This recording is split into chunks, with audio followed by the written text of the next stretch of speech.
Okay, now in this today's session we will discuss the concept of routes of drug administration. तो हम roots of drug administration को पढ़ेंगे, जो कि बहुत ही आसान टॉपिक है। आपको वन बाय वन सारी चीज़ें क्लियर हो जाएगी। सबसे ज़्यादा इम्प्लीकेशन जरूरी है कि थ्योरी की जब आप एग्जामिनेशन की कॉपीज़ लिखेंगे तो उसमें किस तरीके का ऑर्डर होना चाहिए, राइट।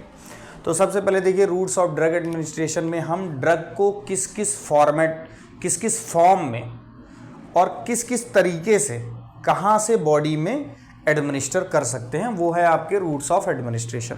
तो देखिए, आपको डिपेंडिंग ऑन कि आपको एक्शन ड्रग का कहाँ पे चाहिए, मींस जो आपका डिज़ायर्ड एक्शन है वो आपको कहाँ पे चाहिए, उसी के बेसिस पे दो तरीके के रूट्स जो है वो बनाए गए हैं। नंबर वन, लोकल एक्शन अगर आप चाहिए, किसी लोकली आपको किसी ड्रग का एक्शन चाहिए तो लोकल एक्शन के बेसिस पे लोकल रूट्स हैं। और एक आपका सिस्टेमिक एक्शन अगर चाहिए किसी पर्टिकुलर पार्ट में, तो उसके लिए भी आपका कौन सा है, सिस्टेमिक रूट्स। उसमें आपकी सारी बॉडी तो एक्सपोज्ड होगी उस ड्रग से, लेकिन ड्रग का इफेक्ट वहां पे होगा जहां पे वो नीडफुल है।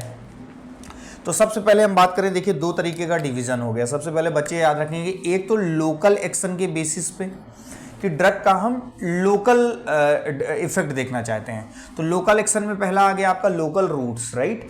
अब लोकल रूट्स में सबसे पहला है टॉपिकल। देखिए, टॉपिकल में सिंपल सा है, आप किसी ऑइंटमेंट का, क्रीम का, लोजेंजेस का या लोशन का, सपोजिटरीज का, इवन पेसरीज का भी आप यूज करते हैं। किस टॉपिकल रूट्स ऑफ एडमिनिस्ट्रेशन में आप टॉपिकली स्किन में एक्सटर्नल एप्लीकेशन अप्लाई करते हैं और उसका डिजायर्ड इफेक्ट आपको लोकली चाहिए होता है। तो टॉपिकल बहुत सिंपल है, राइट, कि आपका इसमें ऑइंटमेंट है, क्रीम है, आपका लोशन है, सपोजिटरी है और पेसेसरीज है। तो ये कुछ शॉर्ट फॉर्म मैंने इस तरीके से लिखे थे, राइट। तो ये टॉपिकल आपका बहुत ही सिंपल है, एक्सटर्नल एप्लीकेशन इसमें करते हैं। डीपर टिश्यूज़ की अगर हम बात करें, देखिए डीपर टिश्यूज़ का एप्लीकेशन बहुत इंपॉर्टेंट है। लाइक डीपर टिश्यूज़ में कहाँ पे, तो डीपर टिश्यूज़ में कई बार जैसे डेप्थ में, लाइक जैसे अगर मैं बात करूँ नी के जॉइंट की, तो नी के जॉइंट में अगर हमारी बोन का स्ट्रक्चर बच्चों ये है, राइट, ये आपका क्या है, ये जॉइंट है। अब इस स्पेस में जहां पे साइनोवियल फ्लूइड होता है, वहां पे अगर आप निडल इंसर्ट के एडमिनिस्ट्रेशन करते हैं तो वो किस कैटेगरी में आता है, डीपर टिश्यूज में। तो डीपर टिश्यूज में आप डीपली किसी जॉइंट के गैप में भी ड्रग को अप्लाई करते हैं। तो डीपर टिश्यूज में देखिए, जितने भी रूट्स ऑफ ड्रग एडमिनिस्ट्रेशन है, आपको एग्जाम्पल लिखना बहुत जरूरी है, क्योंकि आपके एग्जामिनेशन में अगर आपका एग्जाम्पल लिखा है तो आपको मार्क्स मिलते जाएंगे और आपके competitive examination point of view से भी आपको एग्जाम्पल कोड आना चाहिए। अब देखिए, डीपर टिश्यू में क्या है, इंट्रा आर्टिकुलर। अब इसको कोई इंट्रा आर्टेरियल ना समझे, इंट्रा आर्टिकुलर, ये जो मैंने बात की है कैसा एडमिनिस्ट्रेशन है, इंट्रा आर्टिकुलर। तो इंट्रा आर्टिकुलर लाइक हाइड्रोकॉर्टिसोन, तो आपको ये एग्जांपल रटना होगा हाइड्रोकॉर्टिसोन का, जो कि इंट्राकुलर देते हैं, वो इंट्रा आर्टिकुलर देते हैं, राइट, यहाँ पे जॉइंट्स के बीच में, गैप में। अब बात आई, इसमें एक ड्रग और होती है जिसमें हम रेट्रोबल्बर, आई बॉल के behind the eye ball injection बोलते हैं, जिसको बोलते हैं रेट्रोबल्बर। तो रेट्रोबल्बर भी हम हाइड्रोकॉर्टिसोन को देते हैं कई बार। तो ये हाइड्रोकॉर्टिसोन आपका बहुत इंपॉर्टेंट एग्जांपल है, किसमें, डीपर टिश्यूज में, इंट्रा आर्टिकुलर में या रेट्रोबर्बल में आपको हाइड्रोकॉर्टिसोन एडमिनिस्टर करना है। और ये किस रूट ऑफ एडमिनिस्ट्रेशन का पार्ट है, डीपर टिश्यूज का। नेक्स्ट हम बात कर लेते हैं आर्टेरियल सप्लाई। देखिए, आर्टेरियल सप्लाई में अब जैसे बॉडी में कई बार हमको ये पार्ट होता है कि जैसे हम एंजियोग्राफी करना चाहते हैं। एंजियोग्राफी का मतलब है कि आप ब्लड वेसल्स की, देखिए किसी भी एक्सरे में आपको पर्टिकुलर बहुत ही क्लियर इमेजेस नहीं मिलती हैं, किसकी, ब्लड वेसल्स की। तो ब्लड वेसल्स की क्लियर इमेजेस या उसको जो इमेज के फॉर्म में क्लियरली आप देख पाते हैं, उसको बोलते हैं एंजियोग्राफी। तो एंजियोग्राफी में उस कंट्रास्ट मीडिया को डेवलप करने के लिए, ताकि आपके ब्लड वेसल्स की पिक्चर बिल्कुल क्लियर हो, उसमें क्या करते हैं, सपोज करिए आपके इस पर्टिकुलर पार्ट में ये ब्लड वेसल्स है, तो आप इस ब्लड वेसल्स में क्या करेंगे, कोई एजेंट एडमिनिस्टर करेंगे, कहां पे, ब्लड वेसल्स में। अब उसको हम क्या बोल रहे हैं, अर्टेरियल सप्लाई। ये आपका क्या है, चूंकि हमको लोकली एक्शन चाहिए, इस ब्लड वेसल्स की इमेज चाहिए, तो इस ब्लड वेसल्स में हम अप्लाई कर रहे हैं, इसको हम बोलते हैं इंट्रा अर्टेरियल। तो कई बार एंजियोग्राफी में कॉन्ट्रास्ट मीडिया डेवलप करने के लिए हम इसका एप्लीकेशन करते हैं, एक एग्जांपल हो गया, राइट।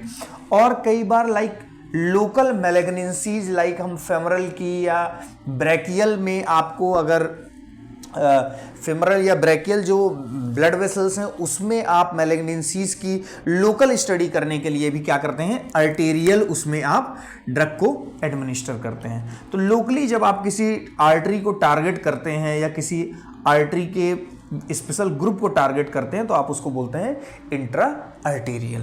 तो ये आपके लोकल के पार्ट है। लोकल का आपका बहुत सिंपल है, टॉपिकल है, डीपर टिश्यूज है और इंट्रा अर्टेरियल है।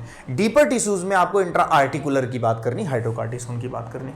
अब आगे देखिए सिस्टेमिक रूट्स। तो इसका जो था लोकल एक्शन, डिजायर्ड एक्शन आपका लोकली था, जबकि सिस्टेमिक रूट्स में आपका जो डिजायर्ड एक्शन है वो क्या है, किसी पर्टिकुलर पार्ट में तो है, लेकिन जो ड्रग है वो आपकी पूरे बॉडी में जाएगी, पूरे ब्लड स्ट्रीम में जाएगी, राइट। तो देखिए सिस्टेमिक रूट्स में सबसे पहले आपका आता है ओल्डेस्ट और कॉमन मेथड है ओरल। तो ओरल में देखिए 2-3 मैं मेन पॉइंट्स को हाईलाइट करूंगा, अदरवाइज ये तो बच्चे टॉपिक अपने से भी पढ़ सकते हैं। जैसे ओरल में आपका क्या है कि ओरल में चूंकि ओरली आप ड्रग ले रहे हैं तो गैस्ट्रोइंटेस्टाइनल ट्रैक में वो ड्रग को जाना है। अब अगर वो ड्रग को गैस्ट्रोइंटेस्टाइनल ट्रैक के अंदर जाना है, राइट, तो ये जो मेम्ब्रेन है गैस्ट्रोइंटेस्टाइनल की, ये मेम्ब्रेन को क्रॉस करके ही ब्लड स्ट्रीम में, राइट, यहां पे जाएगा। तो इस मेम्ब्रेन को, ये मेम्ब्रेन जो बनी होती है लाइपोइडल बनी होती है, लिपिड की बनी होती है। तो लिपिड की बनी होती है, इस वजह से अगर ड्रग का नेचर भी लिपिड है तो वो आसानी से उसको पेनिट्रेट करके ब्लड वेसल्स, ब्लड स्ट्रीम में चली जाएगी, जहां पे उसको जाना है सिस्टेमिक रूट्स में, सिस्टेमिक एक्शन देना है। तो मेन ओरल रूट्स में वो ड्रग्स ज्यादा होती, उनको हम ज़्यादा यूज़ करते हैं जिनका नेचर ही लिपिड होता है, क्योंकि वो आसानी से जीआईटी की मेम्ब्रेन को पेनिट्रेट कर जाती है, नंबर 1। नंबर 2, एसिड और बेसिक ड्रग का यहाँ क्या कॉन्सेप्ट है। देखिए एसिडिक ड्रग का एब्जॉर्प्शन जो होगा वो एसिडिक मीडियम में ही होगा, सेम मीडियम में। देखिए कोई भी ड्रग अगर आयोनाइज हो गई, मीन्स कोई ड्रग अगर किस फॉर्म में है, आयोनाइज फॉर्म में है, तो वो एब्जॉर्ब नहीं होगी, राइट। और अनआयनाइज फॉर्म में है तो वो एब्जॉर्ब होगी। अच्छा, अनआयनाइज फॉर्म में ड्रग होगी कब, अनआयनाइज फॉर्म में तब होगी जब मीडियम कैसा हो, सेम हो। मींस एसिडिक ड्रग अगर एसिडिक मीडियम में है तब वो अनआयनाइज है, और जब वो अनआयनाइज है तो वो क्या होगी, एब्जॉर्ब होगी। तो बहुत सिंपल कॉन्सेप्ट है कि आपका एसिडिक ड्रग, लाइक एस्प्रिन की मैं बात करूं, एसिटाइल सैलिसिलिक एसिड, वो कहां से एब्जॉर्ब होगी, स्टमक से, राइट। जबकि अगर कोई बेसिक ड्रग की बात करें तो बेसिक ड्रग कहां से एब्जॉर्ब होगी, इंटेस्टाइन से, क्योंकि इंटेस्टाइनल पीएच जो है बेसिक होता है। तो ये एक सिंपल सा है, आपको ये समझ लेंगे। Oral route of administration, advantage disadvantage सब आप अपने से पढ़ सकते हैं, इसमें कोई ऐसा नहीं है, राइट। सबलिंगुअल, अब सबलिंगुअल में आपको कौन सी ड्रग देनी है, जो लिपिड सॉल्युबल हो, क्योंकि जल्दी से बकल कैविटी के नीचे रखेंगे, टंग के नीचे, बीनीथ द टंग, तो उसके नीचे नॉन इरिटेंट होनी चाहिए। इरिटेंट होगी तो आप उसको, आप पैलेटेबल आपके लिए उतना अच्छा नहीं होगा। तो लिपिड सॉल्युबल होगी और नॉन इरिटेंट होगी सबलिंगुअली। सबलिंगुअली जैसे हम बेसिकली हार्ट अटैक वगैरह में नाइट्रोग्लिसरीन यूज़ करते हैं सबलिंगुअल का, तो एग्जाम्पल जरूर आपको कोट करना है। ओरल में तो आप जितनी ड्रग आपको पता है वो कोट कर सकते हो। रेक्टल में देखिए, रेक्टल जो है, रेक्टल एक ऐसा रूट ऑफ एडमिनिस्ट्रेशन है जिसमें एक्सटर्नल हेमोरॉयडल वेन के पास से एब्जॉर्प्शन होता है। किसका, रेक्टल रूट से। रेक्टल रूट में ड्रग रखने की पॉसिबिलिटी, जैसे चाइल्ड में फेब्राइल सीजर में हम डाइजीपाम यूज करते हैं, या हम पैरासीटामोल भी रेक्टल हम यूज करते हैं, तो सपोजिटरी कई बार हम यूज करते हैं, राइट। तो रेक्टल में ये है क्या, थोड़ा सा आपका बाईपास मेटाबॉलिज्म भी बाईपास हो जाता है, right. First pass metabolism bypass हो जाता है, और थोड़ा बहुत तो होता है रेक्टल में, राइट। तो बेसिकली इसमें इरिटेंट ड्रग है या अनप्लीजेंट ड्रग है, उसको हम किस में यूज करते हैं, रेक्टल में। तो ये भी आसान है आपका, राइट। एग्जाम्पल आपको जरूर कोट करना है, पैरासीटामोल और डाइजीपाम दोनों। देखिए क्यूटेनियस में आपको सिंपल पता है कि बेसिकली हम जैसे वो पैचेज यूज़ करते हैं, बैंडेज वगैरह यूज़ करते हैं, तो बैंडेज हमने स्टिक कर लिया और बैंडेज स्टिक कर लगा लिया, और बैंडेज स्टिक करने के बाद उसका ट्रांस डर्मल जो है धीरे धीरे लीकिंग होती है, राइट। तो वो क्यूटेनियस में बेसिकली एडहेसिव पैचेज की बात करते हैं। देखिए यहाँ पॉइंटेड लिखा है, ये जो पॉइंट्स मेरे बोर्ड में लिखे हैं वो ये आपको कॉपी में जरूर मेंशन करके हाईलाइट करना है इनको, राइट। तो ये एडहेसिव पैसेज हो गया। अब एग्जांपल में जैसे आपका निकोटीन हुआ या एस्ट्राडियोल, इसका एडहेसिव पैचेज होते हैं, राइट। तो ये क्यूटेनियस की बात हो गई। अब बात आ गई देखिए इनहेलेशनल की। तो इनहेलेशन में क्या है, इनहेलेशन में वो लिक्विड्स होंगे जो वोलेटाइल होते हैं, वो गैसेज होंगी। तो गैसेज और वोलेटाइल लिक्विड्स को बेसिकली हम इनहेलेशन के फॉर्म में लेते हैं। लाइक जनरल एनास्थेटिक्स की अगर बात करें तो एनास्थेटिक्स हम किस फॉर्म में लेते हैं, इनहेलेशनल लेते हैं। अच्छा, सबसे इंपॉर्टेंट पॉइंट इसका ये है, कॉम्पिटिटिव एग्जाम में जो पूछा जाता है कि इसका हम कंट्रोल्ड एडमिनिस्ट्रेशन कर सकते हैं, मीन्स हम इसको बाहर से सेल्फ रेगुलेट कर सकते हैं ड्यूरिंग द एडमिनिस्ट्रेशन। तो ये एक पॉइंट है। अब इनहेलेशनल में आप लाइक कुछ भी लिख सकते हैं, हेलोथिन है, आपका नाइट्रस ऑक्साइड है, ईथर है, क्लोरोफॉर्म है, तो आपका उस पर एग्जाम्पल चला जाएगा। नेजल में अगर बात करें तो बच्चों नेजल में आपका डाइजेस्टिव जूसेस और लीवर को क्या कर जाती है, ड्रग बाईपास कर जाती है, म्यूकस मेम्ब्रेन नेजल की जो कैविटी है उससे एब्जॉर्ब होती है। अब यहाँ पे लाइक डेस्मोप्रेसिन को हम यूज़ करते हैं, फेनाइलेफ्रिन यूज़ करते हैं, जितनी नेजल ड्रॉप्स वगैरह आती हैं, तो ये बहुत ही सिंपल है, राइट। अब आता है पेरेंट्रल। तो देखिए पेरेंट्रल के अपने कई टाइप्स हैं, उसमें से आपको जो बारीकियां समझनी है वो मैं आपको हाईलाइट करता हूं। देखिए सबक्यूटेनियस, इंट्रामस्कुलर, इंट्रावेनस और इंट्राडर्मल। तो सबसे पहले कई बार क्यूरियोसिटी रहती है बच्चों को कौन किस एंगल पे देते हैं, 45 to 90 डिग्री आप सबक्यूटेनियस देते हैं, राइट।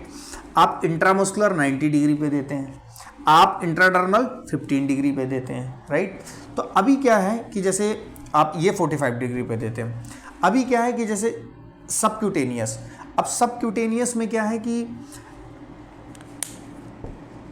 स्किन के जस्ट नीचे, अच्छा स्किन के नीचे सबसे ज़्यादा सप्लाई किसकी होगी, नर्व्स टर्मिनल्स की होगी।